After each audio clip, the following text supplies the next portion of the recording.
আসসালামু আলাইকুম। আগের ভিডিওটার মধ্যে বলতে পারি নাই, এখন সম্পূর্ণ ভিডিওর মধ্যে বলতেছি। ভিডিওটা একটু বাড়ায় নিলাম।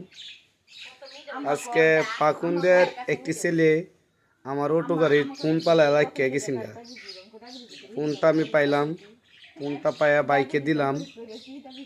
প্রায় 1 ঘন্টা পরে ভাই ফোন দিল।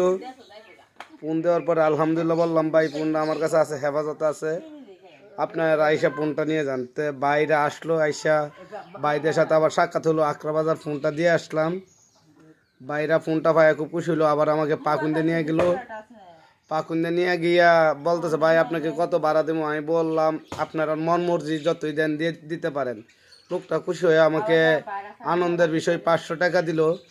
আর বলল, আপনার যেহেতু সামনে বিপদ, আপনারা যে কোনো বিপদের পাশাপাশি আমাদেরকে স্মরণ করবেন। আশা করি আমার ভিডিও আপনারা আমাকে পাবেন। তবে আমি ভাইদের সাথে কথাবার্তা বলে আসলাম।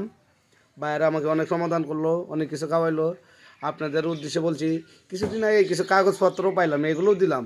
আসলে আমার কাছে কোনো জিনিস পাইলে রাখি না, কারণ না এখন মনে হয় কারোর জিনিসগুলো আমার এখানে রাখা মানে পূজা মনে হয়। ভালো থাকবেন।